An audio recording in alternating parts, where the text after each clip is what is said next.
in school, I made a lot of friends. But I didn't make a lot of passing in exams. The only thing I passed in school was the rugby pool. So I left school, and then from school, after school, it was like, so what do I do with my life? Remember, I'm an only child. My uncles are all married off now. So it's just me, mum, and dad. Mum and dad don't stay young. They get older. So how was a guy like me supposed to look after my mum and dad with no job? This is when life for me started to get serious. I was on the dole for 5 years. 5 years I thought that $120 was the money. I thought, $120, whoa, you can't touch me. I got $120.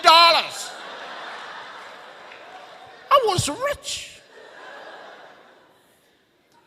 5 years. I would sleep at 3 in the morning and wake up at 5 in the evening. That was my life. My parents, they loved me so much, all they wanted was as long as their son was at home.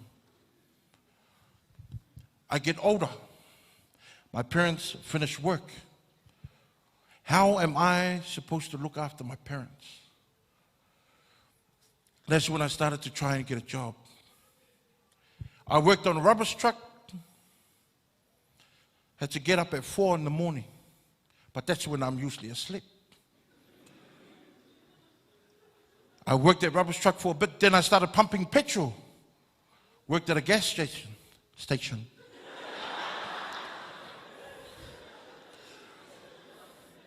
And then after working at a gas station, I started working on the doors. Thought I was a bouncer. Then after working on the doors, I went and worked at a place called Quit Smoking. I went from job to job. I even tried to do a sales rep thing. I only lasted like about 20 minutes. I turned up to this office. They said, we will take anybody and we will teach you how to do this job and you will make money.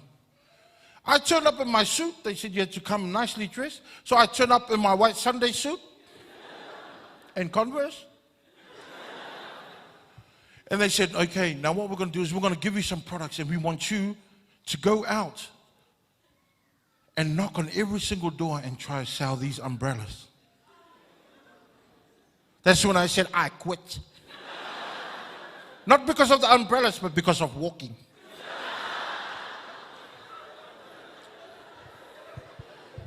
So I tried a whole bunch of different jobs. When I worked at Quitline, that's when life for me really, really was deep. Because my parents weren't working anymore. And what happened was I started to think, what's happening with my life is a total waste of what my parents came to New Zealand for. I was failing my parents because they sacrificed everything to come here, and here I was mucking around. I can speak English. I know the law of the land. I know a lot of things my parents don't know. But my parents came with that much English, and they worked, bought a house, got us a car, put me to school, fed me, brought their family here. And here was a young New Zealand-born Samoan who was a whiapoko, but felt like there was no purpose in life. What was I going to do? Work 9 to 5 all the time? I felt like I had no purpose. It was nice talking to people who wanted to quit smoking, but they're not going to look after my parents. I'm going to look after my parents. And then that's when it really hit me, that I had to do something with my life. I had to really, I guess you could say, I had to come back to where I started, and that was in the church. I had to remember all the basic things that I grew up with. Oina whaia oe, o le atua. Oina whaaola, o Yesu. Oina tale papa? I don't know. Mosi. And the reason why I had to go back to the basics, because I got too big for my shoes. I needed God to remind me what life is really about. I needed God to remind me that He had given me, not just me, every one of us, gifts. And you know the old saying, you don't use it, you lose it. And so while I was working at Quitline, I rang up my wife, who was my girlfriend at the time. I had heaps of girlfriends. Oh, really? It's like, please, can you just stay going out with me, please? I will pay you. I will pay you. $120 a week. You can't touch me. So I rang up my wife and I said, hon, you know, ever since I was a kid, a lot of people used to say, man, you should go and take your stuff on a stage. You should go out there and, you know, just try it. Give it a go. Do a bit of comedy. Because I always did it when I was a kid in the church. I didn't go to no New Zealand drama school. I didn't go to no special classes. Where I learned all that stuff was on the stage in church. My drama school was White Sunday, every Sunday in Sunday school. You imagine, you can go to all the training you want, but when you are stuck there in the middle of the stage and your mum is at the back, you are going to act like Kevin Costner. You will act like a Mel Gibson. So that's what I was brought up on, and that's what I was reminded everything of when, you know, when I was working at Quitline. So the only person I knew that was in the industry was Ete. Ete, what's Ete? And Ete has known me since I was born. Ete was one of the first Pacific Islanders to graduate from New Zealand Drama School. So I rang him up and I said, Uso, if you can give me one chance, even if it's 1 minute, to just jump out on stage on one of your shows, that's all I want to do. I just want to have a taste. I want to give it a go. I got nothing else.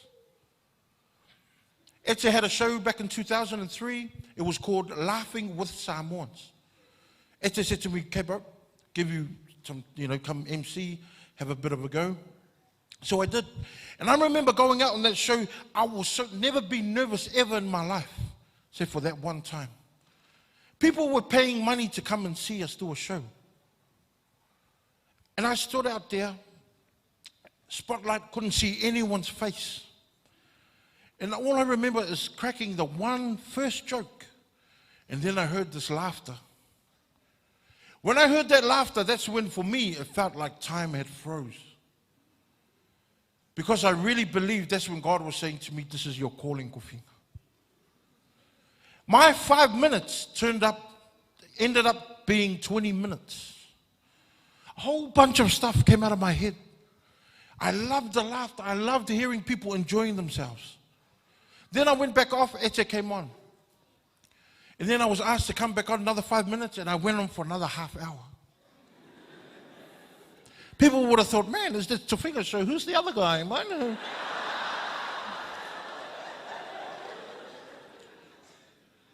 But you see, once again, another brother gave me an opportunity. And that's, you know, these are the things that I've learned in life. And as I grew up, one thing I always did that my dad said to me was respect everyone. Respect everyone. And if you call yourself a Samoan, number one rule in Samoa, whaloalo. Never ever forget that. That's what my dad always said to me. That's why I respect the person that may walk past me on the bus. A person I may only meet for a minute in a restaurant while I'm ordering a salad. And the reason why it's important to respect people is because in life, if you are doing well and you are respecting those people and treating them well, when you fall, those are the same people you're going to meet. And they will help you to get back up the ladder.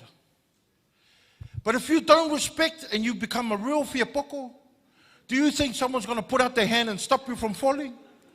I don't think so.